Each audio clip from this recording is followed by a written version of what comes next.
Hello everyone and welcome to my channel. I hope you all are doing well. तो आज के इस video में मैं आपको पढ़ाऊंगी क्लास 9th का इकोनॉमिक्स का chapter number 1 the story of village Palampur. Chapter start करने से पहले लेट मी टेल यू, इस चैनल के ऊपर आपको क्लास 9th एंड 10th के लिए वीडियो लेक्चर्स और स्ट्रेटजी वीडियोज़ मिलेंगी। मैं थ्रू आउट द ईयर आपको गाइड करूँगी 9th में आपको कैसे पढ़ना है। So for that you can subscribe to the channel. तो देखते हैं ओवरव्यू में क्या गिवन है। The purpose of the story is to introduce some basic concepts relating to production।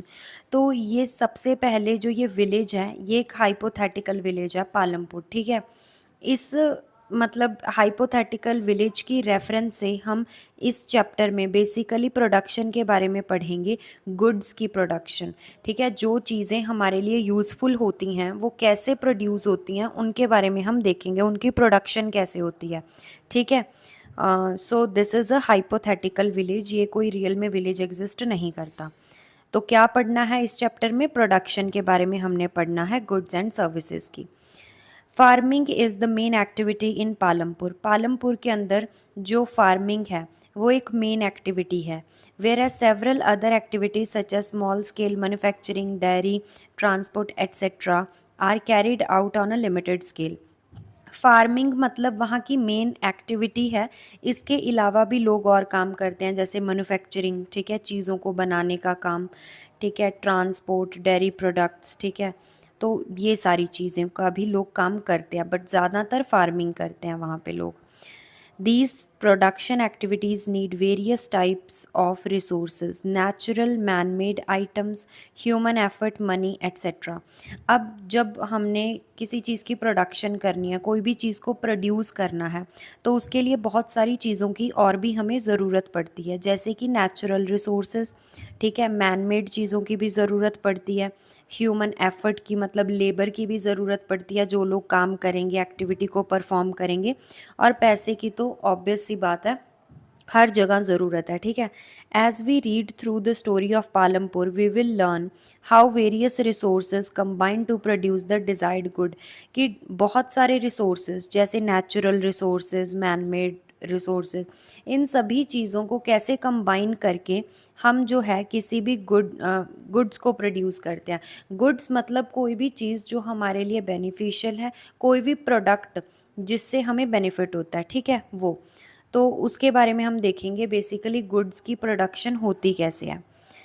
Palampur is well connected with neighbouring villages. जो पालमपुर है इसके आसपास विलेजेस से ये बहुत ही कनेक्टेड है, ठीक है, और एक टाउन भी है। Raiganj a big village is 3 kilometres from Palampur. अब रायगंज एक क्या है, बहुत ही बड़ा विलेज है, गांव है, जो कि 3 किलोमीटर दूर है पालमपुर से। And all weather roads connects the village to Rajganj and further on to the nearest small town of Shahpur. तो बेसिकली यहाँ पे बताया गया है कि विलेज कनेक्टेड है, ठीक है, रोड्स से कनेक्टेड है, जैसे रायगंज से कनेक्टेड हैं इस विलेज के रोड्स, ठीक है। और उसके बाद एक छोटे से टाउन शाहपुर से भी इसके रोड्स कनेक्टेड हैं। Many kinds of transport are visible on this road starting from bullock carts. अब जो ये रोड्स हैं, ठीक है, जो डिफरेंट डिफरेंट, जैसे कि पालमपुर है, एक रोड किसी और विलेज में जा रहा है, एक रोड किसी और में, एक रोड किसी और में। तो ये रोड्स जो है ना, ठीक है, ये क्या हैं, यहाँ पे आपको बुल्लॉक कार्ट्स देखने को मिलेंगी, टोंगास देखने को मिलेंगे, wooden cart drawn by buffaloes, ठीक है, वो भी आपको देखने को मिलेंगी, loaded with jaggery and other commodities to motor vehicles like motorcycle, jeeps, tractor, trucks. तो मतलब इन रोड्स के ऊपर आपको ना जैसे कि कार्ट्स देखने को मिलेंगी जिसमें कि गुड़ होता है, जैगरी रखी हुई होती है, ऐसी कार्ट्स देखने को मिलेंगी, मोटरसाइकिल, जीप, ट्रैक्टर्स। तो इन रोड्स पे ये सारी चीज़ें देखने को मिलेंगी। This village has about 450 families belonging to several different caste. तो इस पालमपुर विलेज के अंदर ना 450 फैमिलीज़ रहती हैं जो कि डिफरेंट कास्ट की हैं। The 80 upper caste families own the majority of land in the village. अब विलेज के अंदर जितना भी लैंड है, ठीक है, मेजॉरिटी ऑफ द, ज़्यादातर जो ज़मीन है वो अपर कास्ट फैमिलीज़ की है, ठीक है। Their houses, some of them quite large, are made up made of brick with cement plastering. अब जो अपर कास्ट की फैमिलीज हैं उनके हाउसेस ब्रिक्स से बने हुए हैं, ठीक है, और सीमेंट से। द एससीज, जो दलित्स हैं, एससी कास्ट के जो लोग हैं, कंप्राइज 1/3 ऑफ द पॉपुलेशन, वो पॉपुलेशन के मतलब 1/3 पार्ट है उनकी population. And live in one corner of the village, जैसे ये पूरा विलेज है, विलेज के एक कॉर्नर में यहाँ पे लेट सपोज कर लो यहाँ पे दलित्स रहते हैं, ठीक है, और इनकी पॉपुलेशन कितनी है, पूरे विलेज का 1/3 इनकी पॉपुलेशन है। And in much smaller houses some of which are of mud and straw, और ये कैसे घरों में रहते हैं, जो मड और स्ट्रॉ के बने होते हैं, कच्चे घरों में ये रहते हैं। Most of the houses have electric connections, electricity powers all the tube wells in the field. अब मोस्ट ऑफ द जो घर हैं वहाँ पे इलेक्ट्रिक कनेक्शंस हैं, मतलब बिजली आती है। Electricity power all the tube wells in the fields and is used in various types of small businesses. अब इलेक्ट्रिसिटी का जो यूज़ होता है वो ट्यूबवेल्स में होता है, जिससे कि खेतों को पानी दिया जाता है, ठीक है। ट्यूबवेल जो है इलेक्ट्रिसिटी से चलते हैं ना, और ठीक है, और छोटे छोटे बिजनेसेस में भी इलेक्ट्रिसिटी का यूज़ होता है। पालमपुर हैज़ 2 प्राइमरी स्कूल्स, यहाँ पे 2 प्राइमरी स्कूल्स हैं and 1 high school. There is a primary health centre run by the government and 1 private dispensary where the sick are treated. तो यहाँ पे क्या है, एक प्राइमरी हेल्थ सेंटर है, ठीक है, जो कि गवर्नमेंट द्वारा बनाया गया है, और एक प्राइवेट डिस्पेंसरी भी है, ठीक है, ट्रीटमेंट के लिए। The description above shows that Palampur has fairly well developed system. तो जो भी हमने इस विलेज के बारे में पढ़ा, तो हमें क्या पता लगता है कि ये एक वेल डेवलप्ड, यहाँ पे रोड्स हैं, बहुत ही अच्छे रोड्स हैं, ट्रांसपोर्ट और इलेक्ट्रिसिटी, ठीक है, ये सारी फैसिलिटीज़ यहाँ पे अवेलेबल हैं। इरिगेशन, लोग खेतों को पानी देते हैं, ठीक है, स्कूल्स एंड हेल्थ सेंटर, तो ये सारा कुछ है। Compare these facilities with those, अब आपके जो आसपास गांव हैं उनके साथ इन फैसिलिटीज़ को कंपेयर करो। The story of Palampur an imaginary village will take us through the different types of production. अब इस पालमपुर विलेज को हमने इसीलिए पढ़ा क्योंकि इसी की रेफरेंस से हम जो है प्रोडक्शन के बारे में देखेंगे, कि किसी भी चीज़ को प्रोड्यूस करने के लिए जो एक्टिविटीज़ होती हैं उनको देखेंगे। In villages across India farming is the main production activity. तो जितने भी गांव होते हैं वहाँ पे जो फार्मिंग होती है ना, वो मेन जो है एक प्रोडक्शन की एक्टिविटी होती है, ठीक है। The other production activities refer to as non farm activities, और जो फार्मिंग से अलावा जो एक्टिविटीज़ होती हैं जैसे मैन्युफैक्चरिंग, ट्रांसपोर्ट, शॉपकीपिंग, लोग दुकानें खोल के बैठे हैं, ठीक है, ये सारी क्या हैं, स्मॉल नॉन फार्म एक्टिविटीज़ हैं जो कि फार्म पे नहीं होती। We shall take a look at both these type of activities. अब प्रोडक्शन एक्टिविटीज़ एंड मतलब फार्म एक्टिविटीज़ और नॉन फार्म एक्टिविटीज़, इनको देखेंगे, ठीक है। चलो, ऑर्गेनाइजेशन ऑफ प्रोडक्शन। अब प्रोडक्शन के बारे में देख लेते हैं थोड़ा सा। तो प्रोडक्शन का एम क्या होता है, किसी भी चीज़ को प्रोड्यूस करने का एम क्या होता है, मतलब कि प्रोडक्शन का एम क्या होता है, कोई भी गुड और सर्विसेज को प्रोड्यूस करना, ठीक है, जो कि हमें ज़रूरत है जिन चीज़ों की, उन चीज़ों को प्रोड्यूस करना, वो प्रोडक्शन का एम होता है। There are 4 requirements for production of goods and services. अगर कोई भी चीज़ आपको बनानी है, कोई भी प्रोडक्ट बनाना है, तो उसके लिए आपको जो है 4 चीज़ों की ज़रूरत होती है, ठीक है। पहली रिक्वायरमेंट है land and other natural resources such as water, forest and minerals. तो जो फर्स्ट रिक्वायरमेंट है वो क्या है, लैंड है। अब अगर मैं आपको एग्जांपल देती हूँ, जैसे कॉटन के जो क्लोथ्स होते हैं, ठीक है, वो कॉटन से बनते हैं। कॉटन कहाँ पे उगाई जाती है, खेत में उगाई जाती है, मतलब लैंड, पीस ऑफ लैंड के ऊपर कॉटन उगाई जाती है। तो सबसे पहली चीज़ की क्या ज़रूरत पड़ी कॉटन का क्लोथ बनाने के लिए, लैंड, ताकि उसके ऊपर कॉटन उगाई जा सके। तो कोई भी चीज़ की प्रोडक्शन करनी है, पहली जो रिक्वायरमेंट होती है वो क्या होती है, लैंड, ठीक है, और नेचुरल रिसोर्सेज जैसे वाटर, फॉरेस्ट एंड मिनरल्स, ठीक है, okay. The second requirement is labour. Second requirement क्या होती है, labour, that is people who will do the work. Some production activities require highly educated worker. अब सेकेंड जो चीज़ होती है वो लेबर की ज़रूरत होती है, ठीक है। जैसे ये कॉटन है, इस कॉटन को उगाने के लिए या कितना पानी देना है कॉटन में, ठीक है, या कौन से आपको फर्टिलाइजर्स का यूज़ करना है, वो सारा काम कौन करेगा, लेबर। ये कॉटन की मैं आपको एक एग्जाम्पल दे रही हूँ, ठीक है। तो ऐसे ही आपको सेकंड चीज़ क्या चाहिए होती है, लेबर, ठीक है। लेकिन कुछ ऐसे काम होते हैं जिसमें आपको एजुकेटेड वर्कर्स की ही ज़रूरत होती है, पढ़े लिखे लोगों की ज़रूरत होती है। कुछ एक्टिविटीज़ में आप जो मैनुअल वर्क होता है उसमें कोई भी जो है काम कर सकता है, लेकिन कुछ ऐसे काम होते हैं जिसमें सिर्फ एजुकेटेड लोग ही काम कर सकते हैं, एजुकेटेड वर्कर्स, ठीक है। The third requirement is physical capital, और तीसरी जो चीज़ है दैट इज़ फिजिकल कैपिटल। अब इसका क्या मतलब है? The variety of inputs required at every stage during production, what are the item that come under physical capital. अब देखो, कोई भी वो चीज़ जो कि प्रोडक्शन की हर एक स्टेज के अंदर ज़रूरत है, जैसे कि मशीन्स हैं, ठीक है। तो कैपिटल आप मान सकते हो कि जब हम किसी चीज़ में इन्वेस्ट करते हैं, ठीक है, या पैसे को मान लो, तो फिज़िकल कैपिटल मतलब इसकी ना दो टाइप्स हैं आगे, फिक्स्ड कैपिटल और एक है हमारे पास वर्किंग कैपिटल। तो फिज़िकल कैपिटल जो है बेसिकली मशीन्स, टूल्स, कोई भी आप चीज़, कोई भी इनपुट, मतलब किसी चीज़ को आप यूज़ कर रहे हो अपनी गुड या सर्विसेज को बनाने के लिए, तो वो पर्टिकुलर मशीन या टूल्स वो फिज़िकल कैपिटल के अंदर आते हैं, ठीक है। अब देखो, पहला पॉइंट क्या है? Tools, machines and buildings. Tools और मशीन्स जो होती हैं, सिंपल टूल्स भी होते हैं, ठीक है, और सोफिस्टिकेटेड मशीन्स भी होती हैं, जैसे टरबाइंस, कंप्यूटर, जनरेटर्स एक्सेट्रा। तो ये चीज़ें क्या हैं? जो ये मशीन है, ये टूल्स हैं, इनको आप काफ़ी सालों तक यूज़ कर सकते हो। एक आपने कोई भी मशीन खरीदी या एक कंप्यूटर खरीद लिया आपने, तो आप इसको बहुत सालों के लिए यूज़ करोगे। तो ये क्या है? Fixed capital. अब आपको डिफरेंस आता है, फिक्स्ड कैपिटल क्या होता है और वर्किंग कैपिटल। तो फिक्स्ड कैपिटल का मतलब होता है कोई भी चीज़, या मतलब आपका फिजिकल कैपिटल जिसको आप बहुत सालों तक यूज़ कर सकते हो, वो होता है फिजिकल कैपिटल। जैसे मशीन्स, टूल्स, ठीक है, या बिल्डिंग, जहाँ पे भी आप प्रोडक्शन कर रहे हो, एक पर्टिकुलर बिल्डिंग के अंदर आपका सामान, ठीक है, पड़ा है, या मशीन्स लगाई हुई हैं, ठीक है, तो वो बिल्डिंग भी क्या है? एक फिक्स्ड कैपिटल है। तो सेकंड पॉइंट आ जाता है raw material and money in hand. अब देखो, रॉ मटेरियल और मनी, ये दो चीज़ें आती हैं वर्किंग कैपिटल में, मतलब इनकी टाइम टू टाइम ज़रूरत पड़ती रहती है, ठीक है।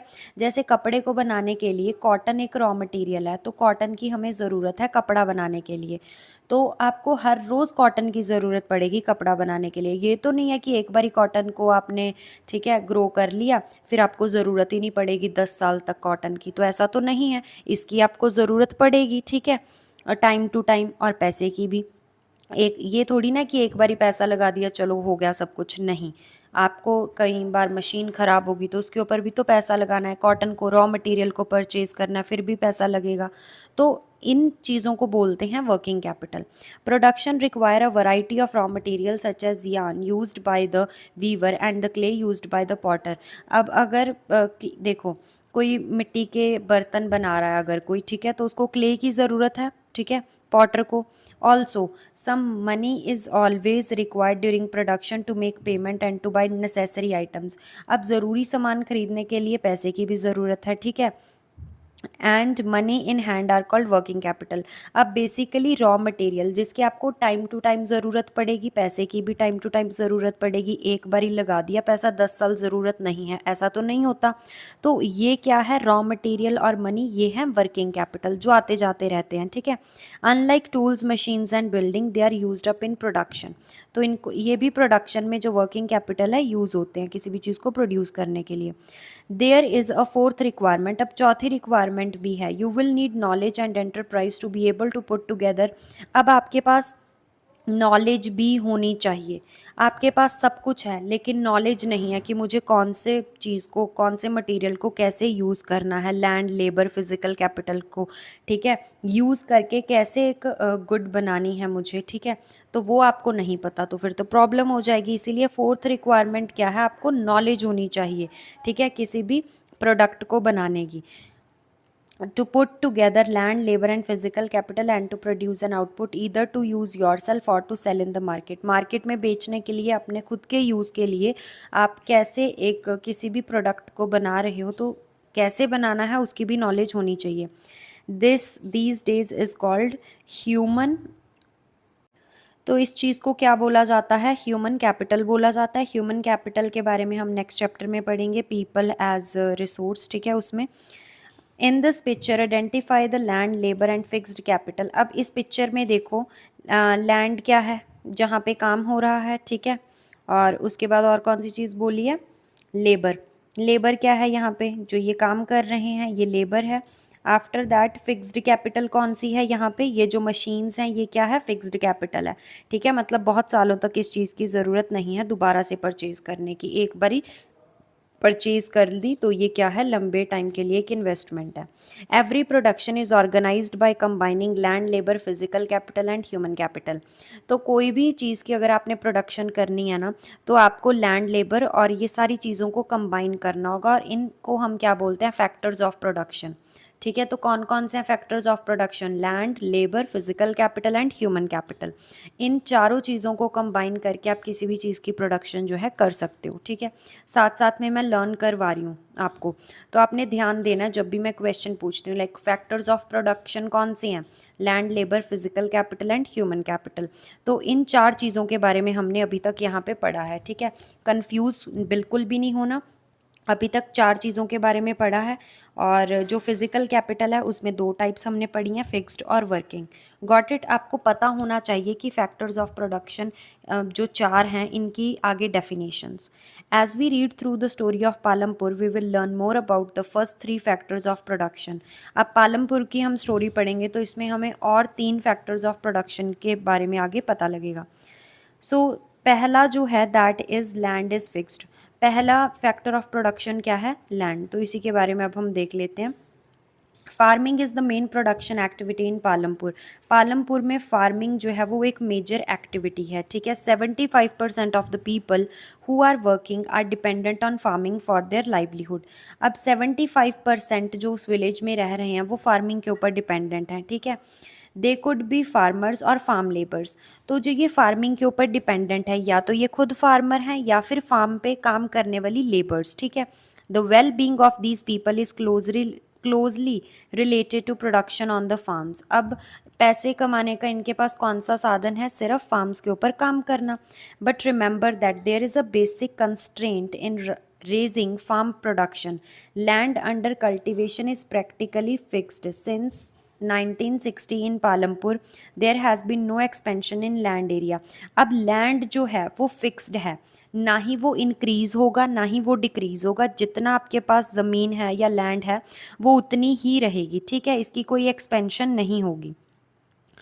Some of the wastelands in the village had been converted to cultivable lands. There exists no further scope to increase farm production by bringing new land under cultivation. तो basically 1960s तक जो आप पालमपुर विलेज बताया गया है इसके अंदर लोग क्या करते थे, जो वेस्ट लैंड होता था ना उसको उसमें कल्टीवेशन कर लेते थे, ठीक है। लेकिन अब ऐसा नहीं होता। Got it. प्रोडक्शन को इंक्रीज़ करने के लिए अब आप नया लैंड जो ऐसे वेस्ट लैंड को कल्टीवेबल लैंड में कन्वर्ट नहीं कर सकते थे। अब इसका कोई स्कोप नहीं था प्रोडक्शन इंक्रीज़ करना, ठीक है। Okay. Is there a way one can grow more from the same land. अब लैंड तो आपके पास उतना ही है, आप इसको इंक्रीज़ या डिक्रीज़ नहीं कर सकते। तो अब आप सेम लैंड के ऊपर जितनी जगह है उसी के अंदर ज़्यादा प्रोडक्शन कैसे कर सकते हो, कैसे ज़्यादा ग्रो कर सकते हो, ठीक है। In the kind of crops grown and facilities available. Palampur में जैसी फसलें उगाई जाती हैं, जैसी क्रॉप्स उगाई जाती हैं और जैसी वहाँ पे फैसिलिटीज़ अवेलेबल हैं, तो ये ऐसा लग रहा है कि ये विलेज जो है वेस्टर्न पार्ट में है यूपी के, ठीक है। All land is cultivated in Palampur. Palampur के अंदर सारा लैंड जो है जितना भी मतलब वहाँ पे ज़मीन है उसमें कल्टिवेशन होती है, लैंड को खाली नहीं छोड़ा जाता। ड्यूरिंग द रेनी सीजन, जब रेनी सीजन होता है, खारिफ क्रॉप्स का सीजन होता है, फार्मर्स ग्रो ज्वार एंड बाजरा। तो वहाँ पे ज्वार और बाजरा ग्रो किया जाता है। These plants are used as cattle feed. इनको क्या यूज़ किया जाता है, कैटल फीड के लिए, ठीक है, यूज़ किया जाता है, मतलब एनिमल्स को फीड किया जाता है। It is followed by cultivation of potato between October and December. अक्टूबर और दिसंबर के बीच में फिर पोटैटोज़ की कल्टीवेशन होती है, मतलब पोटैटोज़ को लगाया जाता है। इन द विंटर सीजन, जब रबी क्रॉप्स का सीज़न होता है, fields are sown with wheat. तो वहाँ पे वीट उगाई जाती है, ठीक है, फील्ड खेतों के अंदर।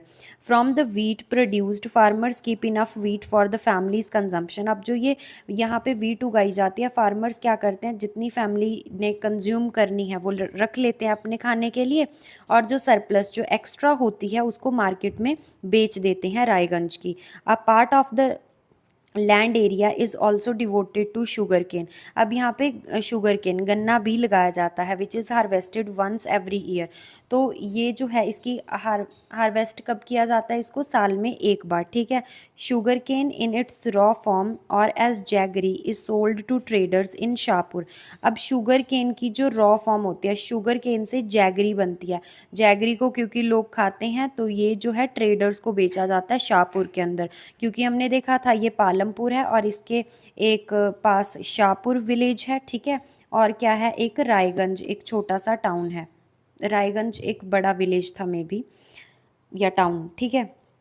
Okay, the main reason why farmers are able to grow 3 different crops. अब ऐसे 3 डिफरेंट क्रॉप्स कैसे उगा रहे हैं फार्मर्स एक ही लैंड के ऊपर, तो is due to the well developed system of irrigation. क्योंकि यहाँ पे इरिगेशन, फसल को पानी देने का जो सिस्टम है ना, वो बहुत ही वेल डेवलप्ड है। Electricity came nearly early to Palampur. जो इलेक्ट्रिसिटी है इस विलेज के अंदर ना जल्दी आ गई थी, ठीक है। Its major impact was to transform the system of irrigation. तो इससे इरीगेशन सिस्टम इम्प्रूव हो गया, मतलब कि खेतों में पानी देना था ना जो अपनी क्रॉप्स को, वो पानी देने का जो सिस्टम था वो अब डेवलप हो चुका था, ठीक है। अच्छे से क्रॉप्स को पानी दिया जा रहा था जिससे कि वो अच्छे से और जल्दी ग्रो कर रही थी। Persian wheels were till then used by the farmers to draw water from the wells. इस विलेज के अंदर जो है अब इलेक्ट्रिसिटी क्योंकि आ गई थी, ठीक है, जल्दी आ गई थी, तो लोगों ने यहाँ पे बेसिकली ट्यूबवेल्स बन गए थे। लेकिन उस टाइम पे बाकी विलेजेस के अंदर पर्शियन व्हील्स का यूज़ किया जाता था, ठीक है, अपने खेतों को पानी देने के लिए। People saw that the electric run tube well could irrigate. अब लेकिन अब जो क्या है, बिजली से चलने वाला जो अब ट्यूबवेल है, ठीक है, वो ज़्यादा जल्दी पूरी फसल को पानी देता था, ठीक है, as compared to the Persian wheel, ठीक है। Larger areas of land more effectively, ज़्यादा लैंड को पानी दिया जाता था और ज़्यादा अफेक्टिवली। कौन, जो इलेक्ट्रिक ट्यूबवेल्स थे, ठीक है। The first few tube wells were installed bye the government. पहले कुछ ट्यूबवेल्स गवर्नमेंट ने खुद इंस्टॉल करवाए, उसके बाद फार्मर्स ने अपने ही ट्यूबवेल्स जो है लगवाने शुरू कर दिए। As a result mid 1970s the entire cultivated area of 2 hectares was irrigated. अब जितने भी एरिया के ऊपर इस विलेज के अंदर कल्टिवेशन की जाती थी, ठीक है, सारा जो था वो कल्टिवेशन वाला लैंड अब उसको इरिगेशन किससे करते थे, ट्यूबवेल से, इलेक्ट्रिक ट्यूबवेल से उसकी इरिगेशन होती थी। To grow more than 1 crop on a piece of land during the year is known as multiple cropping. अब एक साल के अंदर आप एक लैंड के ऊपर जब बहुत सारी, एक से ज़्यादा क्रॉप उगा रहे हो तो इसको मल्टीपल क्रॉपिंग बोलते हैं। इसको याद रखना है।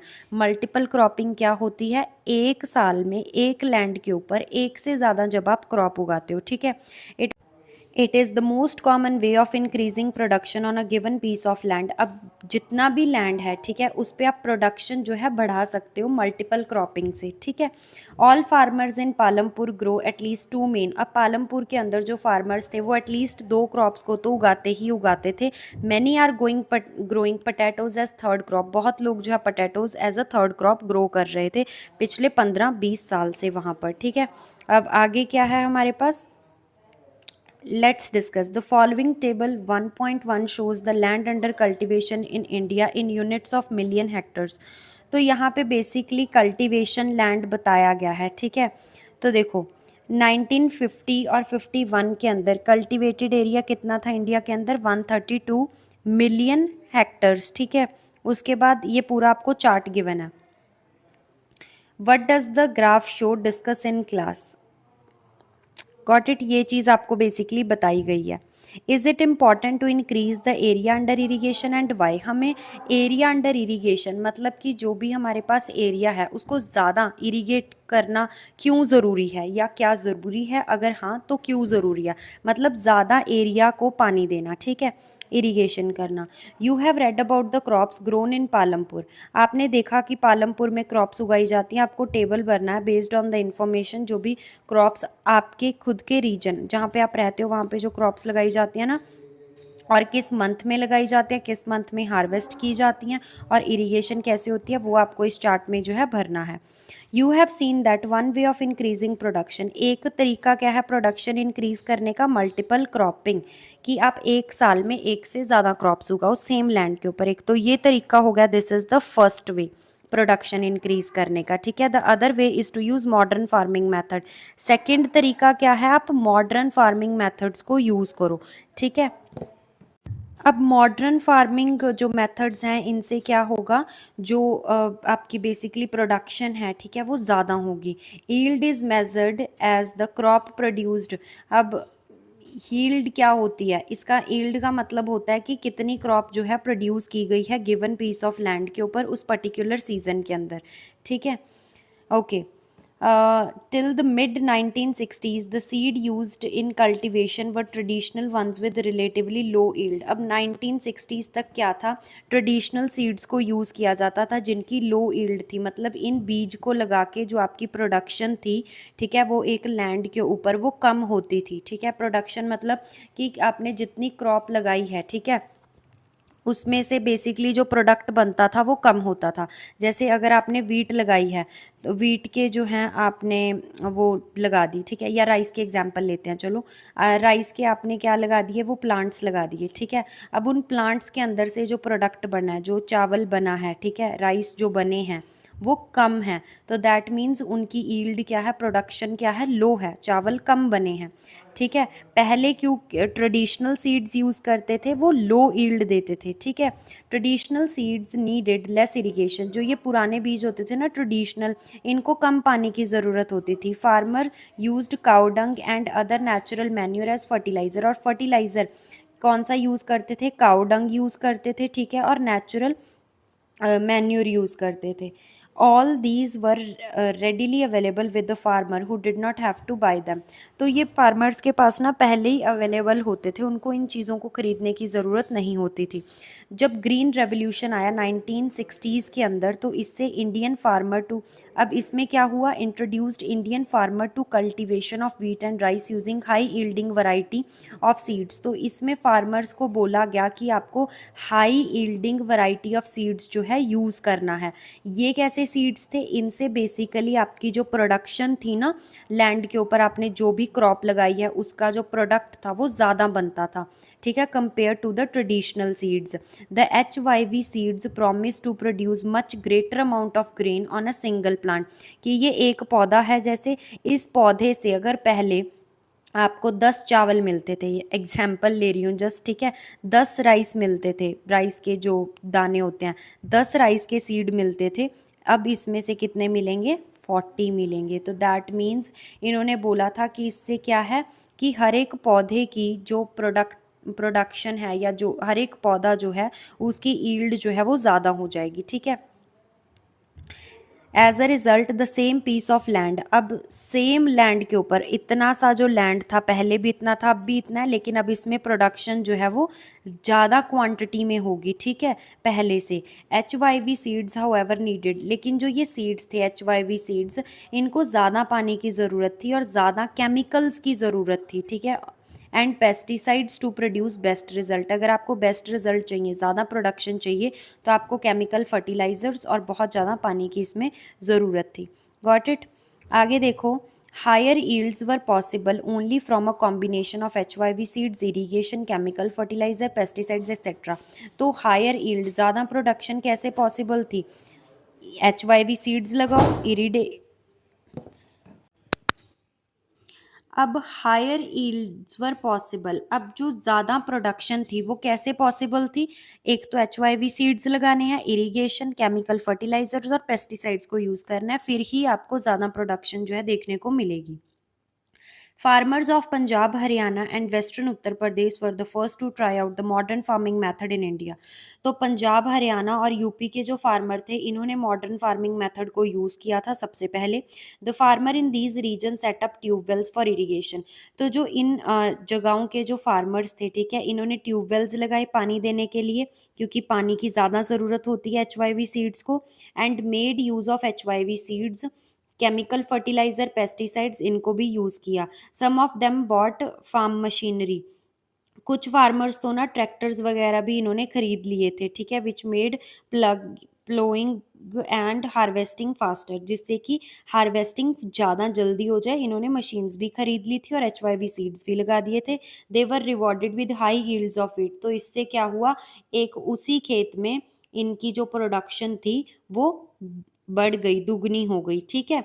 In Palampur the yield of wheat grown from the traditional variety was 1300 kg per hectare. तो पहले क्या होता था, पालमपुर के अंदर 1 हेक्टर से 1300 kg जो है आपको व्हीट मिलती थी। लेकिन जब HYV सीड्स का यूज़ किया तो ये 32 kg हो गई। देखो कितना ह्यूज इंक्रीज आया था। ठीक है। There was a large increase in the production of wheat. Farmer now had greater amounts of surplus wheat to sell. अब क्या था, फार्मर्स के पास बहुत ज़्यादा व्हीट हो गई थी मार्केट में बेचने के लिए। ठीक है। जिससे अब वो ज़्यादा पैसा कमा सकते थे। अब देखो what is the difference between multiple cropping and modern farming method. तो क्या डिफरेंस है, देखो मैं साथ साथ क्वेश्चंस भी डिस्कस करूंगी ताकि आपको समझ में आ जाए। एक चैप्टर को ना पार्ट्स में डिवाइड करके पढ़ा करो। पहले फैक्टर्स ऑफ प्रोडक्शन पढ़े, अब हम उनको डिटेल में पढ़ रहे हैं। सबसे पहले लैंड पढ़ा, उसके बाद लैंड के ऊपर हम किस तरीके से प्रोडक्शन को इंक्रीज कर सकते हैं, उसकी दो चीज़ें हमने पढ़ी हैं। ठीक है। पहली मल्टीपल क्रॉपिंग, सेकेंड कौन सी चीज़ पढ़ी है हमने, मॉडर्न फार्मिंग मेथड। तो अभी तक कितना पढ़ा है, मतलब ये पॉइंट्स बता रही हूँ, डीपली हमने सारी नॉलेज ले ली। ठीक है। तो मल्टीपल क्रॉपिंग क्या होता है, एक साल में एक लैंड के ऊपर एक से ज़्यादा क्रॉप को ग्रो करना। मॉडर्न फार्मिंग मेथड में क्या होता है, इसमें basically high yielding variety of seeds को यूज़ किया जाता है। ठीक है। और सिर्फ सीड्स नहीं यूज़ करने, आपको इरिगेशन भी करनी है, केमिकल फर्टिलाइजर्स का भी यूज़ करना और पेस्टिसाइड्स का भी, बेस्ट रिजल्ट्स के लिए। Got it. तो अभी तक हमने कौन कौन सी चीज़ें डिस्कस की, मैं आपको पॉइंट्स बता देती हूँ ताकि आप कंफ्यूज ना हो। सबसे पहले फैक्टर्स ऑफ प्रोडक्शन देखे हमने। ठीक है। उसके बाद हमने उनको डीपली स्टडी किया। सबसे पहले हम लैंड को स्टडी कर रहे हैं। ठीक है। लैंड क्या है, एक फिक्स्ड है, तो हम सेम लैंड के ऊपर प्रोडक्शन को कैसे ग्रो कर सकते हैं, इसके हमने अभी तक दो मेथड देखे हैं। ठीक है। पहला मल्टीपल क्रॉपिंग, दूसरा हमने देखा modern farming method. Got it. Okay. अब आगे क्या है हमारे पास, modern farming method require the farmer to start with more cash than before. Why. अब देखो मॉडर्न फार्मिंग के अंदर ये क्वेश्चन है कि ज़्यादा जो है पैसे की ज़रूरत है पहले से। क्यों ज़्यादा मतलब पैसे की ज़रूरत होती है मॉडर्न फार्मिंग करने के लिए। सबसे पहले तो केमिकल जो फर्टिलाइजर्स होते हैं, ठीक है, उनको खरीदना है। जब ट्रेडिशनल सीड्स यूज़ किया करते थे फार्मर्स, उस टाइम पे क्या होता था, उस टाइम पे तो काऊ डंग का यूज़ किया जाता था। ठीक है, एज अ फर्टिलाइज़र। लेकिन अब केमिकल फर्टिलाइजर्स का यूज़ करना है, ज़्यादा पानी की ज़रूरत है, तो इरिगेशन आपके पास, इरिगेशन का अच्छे से अरेंजमेंट होना चाहिए। इलेक्ट्रिक ट्यूबवेल्स, तो उसमें भी पैसा खर्च होगा। मशीनरी लोगों ने खरीद ली। ठीक है। ज़्यादा हार्वेस्टिंग जल्दी करनी है तो ऑब्वियस सी बात है मशीनरी की ज़रूरत थी। HYV सीड्स को अब आपको परचेज करना पड़ता, तो इसीलिए ये क्या है, कैश की ज़्यादा ज़रूरत है इसमें। ठीक है, पहले से। अब नेक्स्ट क्या है, विल द लैंड सस्टेन। ये जो है टॉपिक, इसको हम नेक्स्ट वीडियो में पार्ट 2 में डिस्कस करेंगे। ठीक है। आज मैं आपको सिर्फ इतना ही पढ़ाऊंगी। जो भी इस वीडियो में पढ़ा है इसको एक बार ज़रूर रिवाइज करना, आपको अच्छे से समझ में आ जाएगा। ठीक है। पूरा चैप्टर मैं इसीलिए नहीं करवा रही क्योंकि आप कन्फ्यूज़ हो जाओगे। आज जो पढ़ा है इसको रिवाइज करो। ठीक है। फिर जो पार्ट 2 में पढ़ाऊंगी फिर उसको हम रिवाइज करेंगे। Got it. So I hope आपको अच्छे से समझ में आई होगी जो भी मैंने इस वीडियो में आपको पढ़ाया है। अगर एक्सप्लेनेशन अच्छी लगी तो चैनल को ज़रूर सब्सक्राइब कर लो, बिकॉज मैं साइंस की वीडियोस भी लेके आऊँगी और SST की भी लेके आऊँगी, इंग्लिश की भी। ठीक है, क्लास 9th और 10th के लिए। So do subscribe the channel. Thank you so much.